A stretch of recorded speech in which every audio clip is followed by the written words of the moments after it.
하나님의 열심히 구원을 이루시리라. 하나님의 열심히 구원을 이루시리라. 하나님의 열심히 구원을 이루시리라. 하나님의 열심히 구원을 이루시리라. 아멘. 사랑하는 우리 대전명석교회 성도님들, 오늘 하루 살아가는 가운데도 우리의 삶 가운데 전능자 되시는 예수 그리스도, 그분과 동행함을 통해 우리의 삶에 맡겼던 모든 문제들이 열리고 풀리는 그런 은혜를 누리며 살아가는 복된 주님의 백성들 다 될 수 있기를 간절히 소원합니다. 우리가 무엇인가를 잘해서가 아니라 하나님의 열심으로 우리에게 주신 그 약속의 말씀이 있기 때문에 여러분, 그 약속의 말씀을 붙잡고 믿음으로 주님과 함께 나아가십시오. 그러면 하나님의 열심으로 우리의 삶 가운데 그 구원의 은혜, 약속의 그 은혜를 이루어 주실 줄 믿습니다. 지난 시간에 우리가 3일 동안 나누었던 내용들이 무엇입니까? 예수님께서 이 땅에 어떤 모습으로 오셨는가? 빛으로 오셔서 흑암 가운데 있었던 우리들에게 소망을 주시고 그 구원의 길을 열어주셨습니다. 이 땅에 오신 예수님은 악의 모습으로 오시지만 그 어깨에 정사를 메고 오신다. 정사를 메신다라는 것은 하늘과 땅의 모든 권세를 가지고 이 땅에 오신 분이시다. 그것을 우리가 함께 나누었습니다. 그리고 이사야 선지자가 이제 이 땅에 오실 예수 그리스도의 이름들을 소개하고 있죠. 4가지 이름들. 그냥 단순히 우리가 누구야 이렇게 부르는 호칭 정도의 수준이 아니라 이 이름이라는 것은 그 안에 예수님의 본질, 에센스가 담겨 있다. 그것을 함께 나눴습니다. 그래서 이사야 선지자가 선포한 예수님의 첫 번째 본질은 무엇이었습니까? 기묘한 모사라. 기묘한 모사라. 다시 영어로 번역을 하면 놀라운 상담가, 원더풀 카운셀러. 그것이 이 땅에 오신 예수님의 그 본질입니다. 그래서요, 예수님을 만나면 누구든지 다 어떻게 된다고요? 깜짝 놀라요. 여러분 놀라셨습니까? 다 졸리신 것 같은데요. 깜짝 놀란다고요.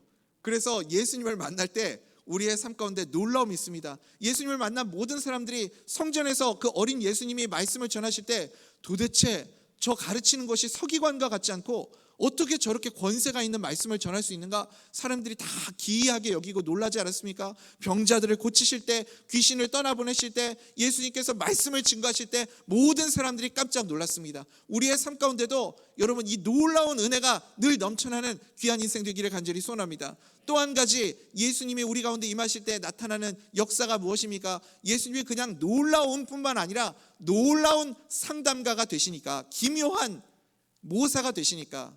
모사라는 것은 다른 말로 하면 헬퍼, 돕는 자, 보혜사가 되시는 거죠.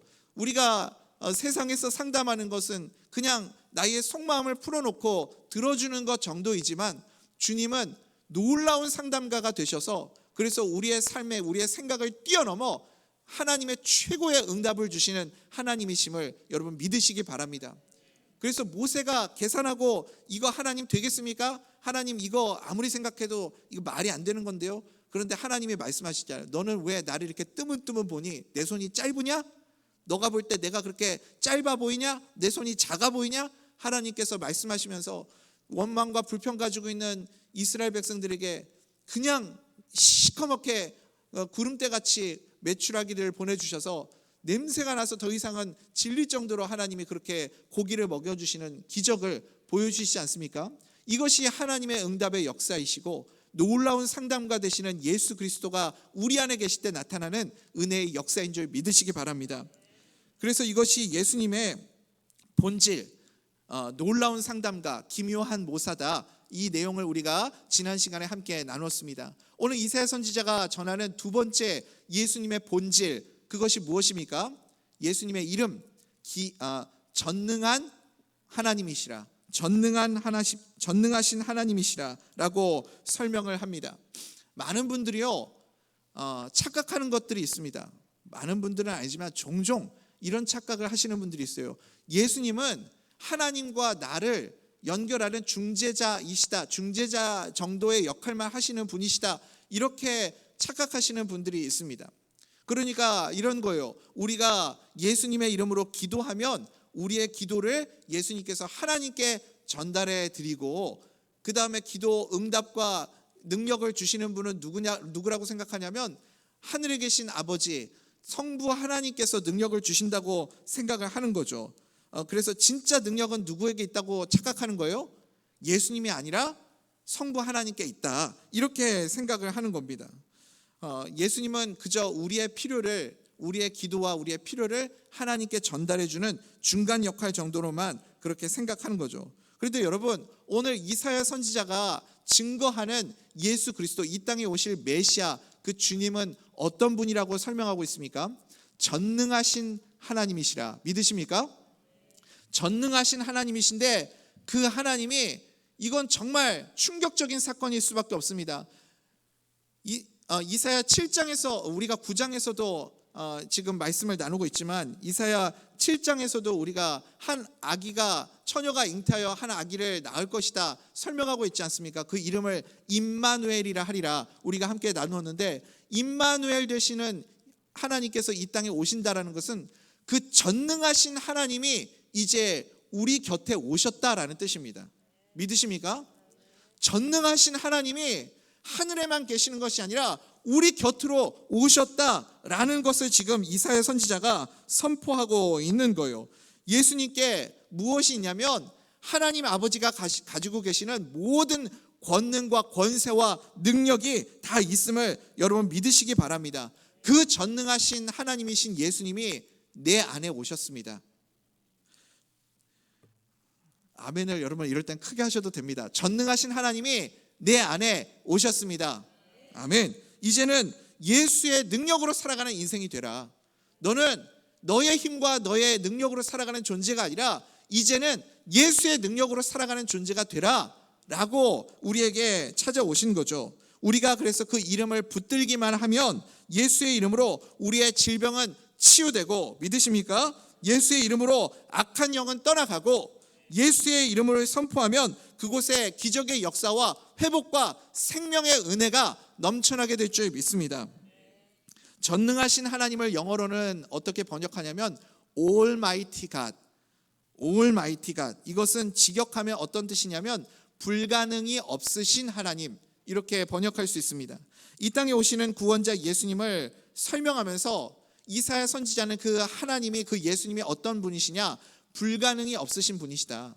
능치 못할 일이 없으신 분이시다. 오늘 아침에 불렀던 찬송의 고백처럼 능치 못할 일이 없으신, 불가능이 없으신 하나님, 그분이 예수님이라고 소개하고 있습니다. 여러분, 왜 예수님은 불가능이 없으신 분이시죠? 하나님이시니까요. 천지를 창조하신 하나님이시니까요. 그래서 그 창조주 하나님이신 전능하신 하나님이 불가능 없으신 하나님께서 내 안에 함께 계심을 여러분 믿으시기 바랍니다. 우리가 기도한다라는 것은 무엇을 의미하는지 아십니까? 내가 하나님께 기도한다, 예수님의 이름으로 기도한다라는 것은 그 하나님의 전능성, 예수 그리스도의 전능성이 나의 삶 가운데 연결이 되는 것을 의미하는 겁니다. 기도에 어마어마한 능력이 있는 것이죠. 우리가 주님 앞에 구하고 부르짖으면 하나님의 전능성이 우리 가운데 연결이 되는 거예요. 그래서 우리는요, 기도할 때 승리하는 삶을 살아갈 수 있습니다. 우리가 지난 시간에 다윗을 함께 나눴잖아요. 다윗이 골리앗 앞에 나갈 때 자기의 힘과 칼과 단창을 가지고 나아갔으면 백전백패예요. 무조건 질 수밖에 없는 싸움입니다. 그런데 다윗이 이길 수밖에 없는 싸움을 가지고 나가잖아요. 누구의 이름으로 나가요? 만군의 여호와의 이름, 하나님의 이름. 그래서 다윗은요, 자기의 삶 가운데 하나님의 전능성을 연결하는 겁니다. 그러면 그 싸움은 이제부터 내 싸움이 아니라 하나님의 싸움이 되고 하나님의 일이 되는 것이죠. 전능하신 하나님이 나를 위해서 일하시는데 여러분, 불가능한 일이 있겠습니까? 없겠죠. 그래서 우리가 주님의 이름으로 나아가면 전능하신 하나님의 그 능력을 우리의 삶 가운데 연결시키기만 하면 우리는 늘 승리하는 삶을 살아가게 될 줄 믿습니다. 그게 기도라는 거예요. 그게 기도의 능력이라는 겁니다. 오늘 우리가 함께 이 말씀 마치고 기도할 때, 여러분 이따가, 지금 말고요, 또 기도하자고 하면 다 눈 감으실 것 같아서요, 이따가 기도할 때 여러분 그 전능하신 하나님을 나의 삶 가운데 연결하는 그 은혜를 여러분 꼭 누리실 수 있게 되기를 간절히 소원합니다. 그러면 불가능이 없으신 하나님이시기 때문에 우리가 늘 승리하는 삶을 살아가게 될 줄 믿습니다. 특별히 여기서 전능하신 하나님이시라고 할 때 우리의 삶 가운데, 그래서 전능하신 하나님이 나의 삶 가운데 임하실 때 어떤 능력이 우리 삶 가운데 나타나는가, 크게 두 가지로 말씀을 통해서 확인해 볼 수가 있습니다. 다른 선지자죠. 이사야 선지자 말고 다른 선지자 중에 하나가 이 전능하신 하나님에 대해서, 이 땅에 오실 예수 그리스도에 대해서 설명한 선지자가 있습니다. 이 말씀을 읽을 때 제 마음속에 이렇게 확 와닿았던 말씀이 있어요. 그게 뭐냐면 스바냐 3장 17절, 우리가 잘 아는 말씀이죠. 스바냐 3장 17절 우리 한번 읽어볼까요? 시작.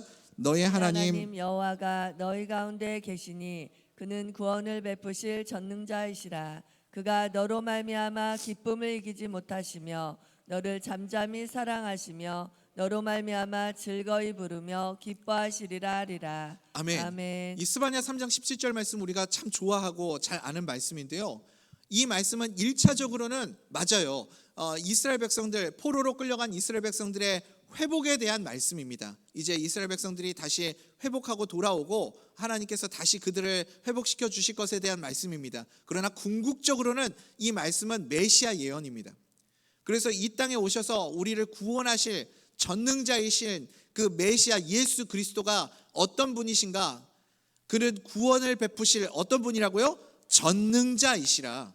전능하신 하나님이시라. 그렇게 소개를 하고 있죠. 그리고 그 전능하신 하나님이 우리 가운데 오시게 될 때, 임하게 될 때 두 가지 능력이 우리 가운데 나타난다. 첫 번째, 즐거이 기쁨을 이기지 못하게 된다. 그래서 우리 가운데 감당할 수 없는 기쁨이 넘쳐나게 되는 거죠. 두 번째는 무엇이냐면 너를 잠잠히 사랑하신다. 잠잠히 나를 바라보신다라는 말씀입니다. 그래서 이 두 가지가 전능하신 예수 그리스도께서 우리 가운데 임하게 될 때 나타나는 중요한 표징이에요. 증거입니다. 우리 삶 가운데 이 증거가 반드시 나타나야 되는 거죠. 너로 말미암아 기쁨을 이기지 못하게 하시며 우리의 삶 가운데 기쁨이 터져 나와야 됩니다. 그러니 여러분 보십시오. 이 땅이 어둠 가운데 있잖아요. 우리 지금 대한민국이 어둠, 흑암 그 자체 아닙니까?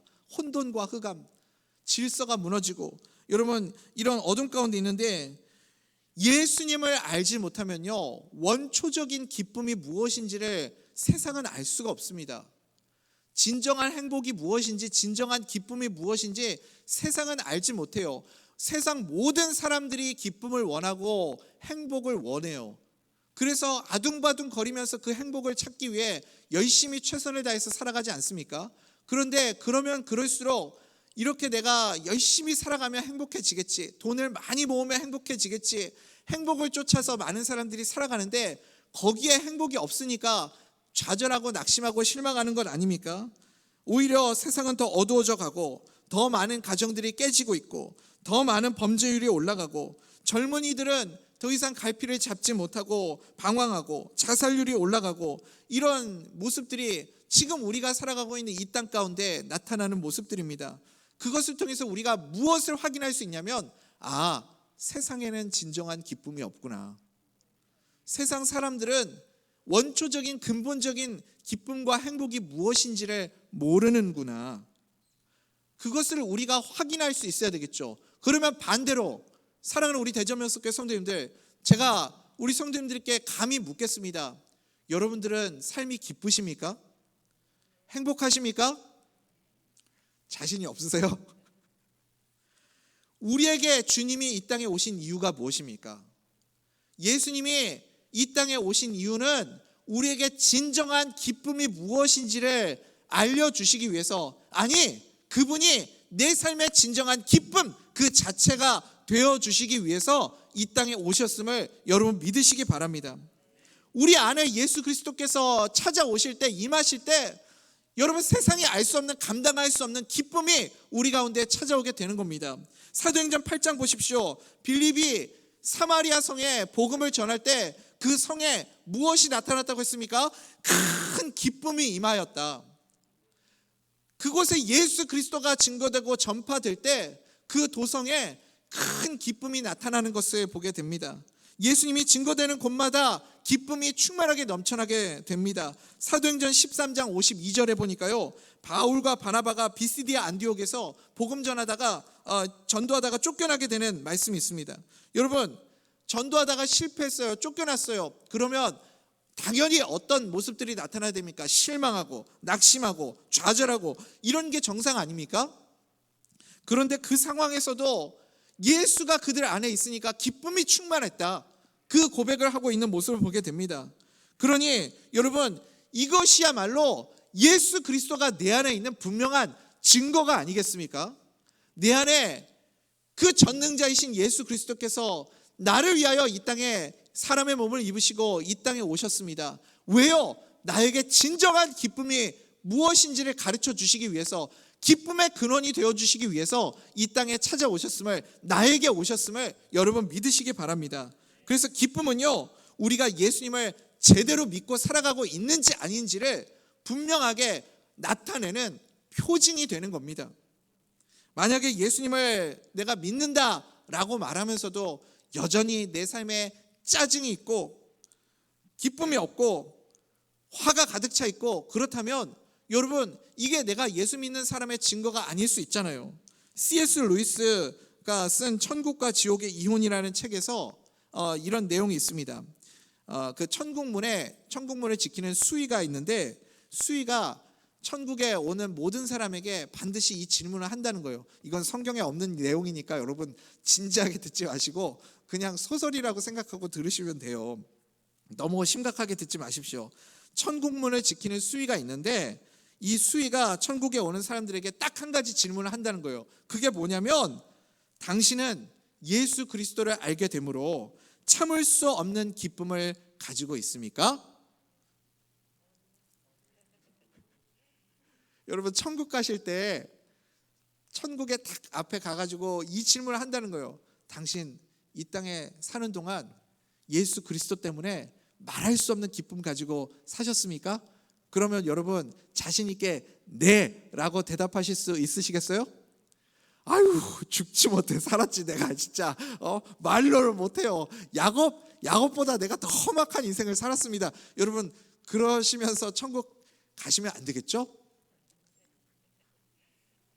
말할 수 없는 기쁨이 우리 성도님들 마음 가운데 상황과 조건과 형편이 아니라 주 안에 있는 나에게, 아유 이제 뭐 알아서 잘하시네요. 주 안에 있는 나에게 딴 근심 없잖아요. 이제 십자가 밑에 나와서 내 짐을 다 풀어놓고 할렐루야 할렐루야 기쁨의 찬송을 부르며 주님만 따라갈 수 있는 인생 될 수 있기를 간절히 소원합니다. 주 예수 내 맘에 오심, 주 예수 내 맘에 오심.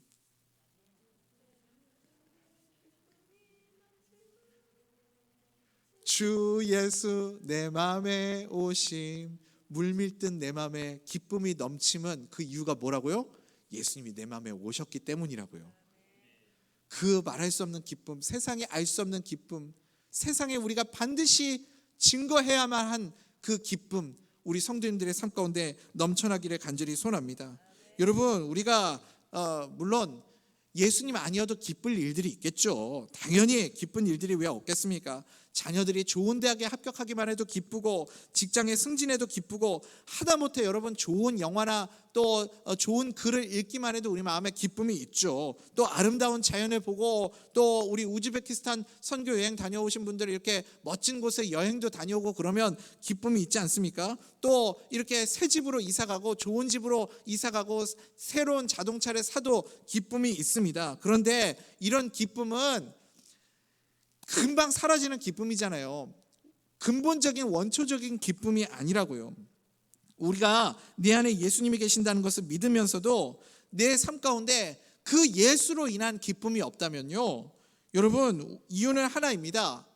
이유는 하나예요. 내가 예수를 내 마음으로 진짜 내 영으로 진심으로 예수 그리스도를 아직 만나지 못한 것입니다. 마치 내가 예수를 머리로만 알고 내 삶으로, 내 가슴으로 예수 그리스도를 인격적으로 만나지 못한다면, 여러분 이것은 내가 어떤 아름다운 노래를 멜로디는 모르고 가사만 알고 있는 것과 똑같은 겁니다. 그 노래의 진정한 감동과 그 맛을 알려면 멜로디와 가사가 이렇게 다 어우러져 가지고 내 마음속에 확 와닿을 때 그 노래가 내 마음에 감동이 되고 그 이렇게 울림이 있지 않습니까? 그런데 가사만 내가 안다고 해가지고 그 노래를 다 아는 게 아니잖아요. 마치 예수 그리스도를 내가 안다고 말하면서 내 마음에 기쁨이 없다는 것은 이런 것과 같습니다. 정말 예수 그리스도를 인격적으로 만나고 주님과 친밀한 교제를 누리게 될 때 세상과 나는 간 곳 없고 구속한 주만 보이게 되는 그런 은혜, 그런 기쁨, 그런 감동을 우리 성도님들 날마다 누리며 살아갈 수 있게 되기를 간절히 소원합니다. 그것이 예수 그리스도께서, 전능하신 예수님께서 우리 가운데 찾아오셨을 때 우리가 경험하게 되는 은혜이고요, 말할 수 없는 기쁨. 또 한 가지가 뭐죠? 너를 잠잠히 사랑하시며, 이렇게 스바냐 선지자가 예언하죠. 이거는 두 가지로 번역할 수 있습니다. 무엇이냐면 하나님께서 너를 너무너무 사랑하셔서 그렇게 잠잠하게 언제나 나를 바라보신다라는 뜻이 될 수도 있고요. 또 한 가지는, 저는 이 번역이, 이 해석이 정말 좋아요. 하나님께서 너를 너무너무 사랑하셔서 너의 삶이 지금 파도처럼 막 흔들리고 요동치고 이런 괴로운 상황 가운데 있다 할지라도 하나님이 너를 너무너무 사랑하셔서 너의 삶이 잠잠해질 거야. 이것이 스바냐 선지자가 전하는 메시지입니다. 우리의 삶 가운데 여러분, 이 하나님의 은혜가 있기를 원합니다. 전능하신 예수 그리스도께서 내 마음에 계셔서 내 삶이 지금 너무너무 폭풍치는 그런 폭풍 가운데 있는 삶처럼 요동치고 흔들리고 파도치는 그런 삶 가운데 주님의 그 크신 사랑으로 내 마음이 잠잠해지는 그런 은혜를 누릴 수 있게 되기를 간절히 소원합니다. 우리의 삶에 염려와 문제들이 있지 않습니까? 나를 주님께서 너무너무 사랑하시기 때문에 그 사랑으로 인해서 내 삶의 모든 문제들이 잠잠해지기를 소원합니다. 이사야 선지자가 예수님이 전능하신 하나님이라고 소개합니다. 그리고 스바냐 선지자도 그 전능하신 하나님이 우리에게 구원을 베푸실 분이시다 소개합니다. 또 그 전능하신 하나님을 만나면 우리 가운데 두 가지 증거가 반드시 나타나게 된다. 첫 번째는 뭐죠? 말할 수 없는 기쁨, 감출 수 없는 기쁨이 우리 가운데 있고, 또 한 가지는 또 무엇입니까? 나를 너무너무 사랑하셔서 폭풍과 같은 우리의 인생 가운데 잠잠하게 되는, 모든 내 삶을 막 뒤흔들고 내 마음을 요동치게 만드는 모든 일들이 주님의 그 사랑 때문에 잠잠하게 되는 그런 은혜를 누리게 될 줄 믿습니다. 사랑으로 우리 대전명 속회 성도님들, 이제 말씀 맺겠습니다. 우리 모두에게 전능하신 예수 그리스도가 필요하지 않습니까? 우리 마음속에 그 주님을 여러분 영접하기를 원합니다. 늘 모시면서 그 주님과 동행하는 삶을 살아가기를 원합니다. 어둠과 같은 절망의 때에 전능자이신 예수님을 만나면 반드시 우리 삶 가운데 두 가지의 표징이 나타납니다. 말할 수 없는 기쁨, 그 기쁨으로 살아가는 복된 주님의 백성들 되기를 소원합니다. 또 한 가지 무엇입니까? 나를 사랑하셔서 잠잠히 바라보실 때, 그래서 우리의 삶에 요동치는 모든 문제들이 주 앞에서 잠잠해지는 그런 은혜를 누리며 살아가는 복된 주의 백성들 다 될 수 있기를 간절히 소원합니다.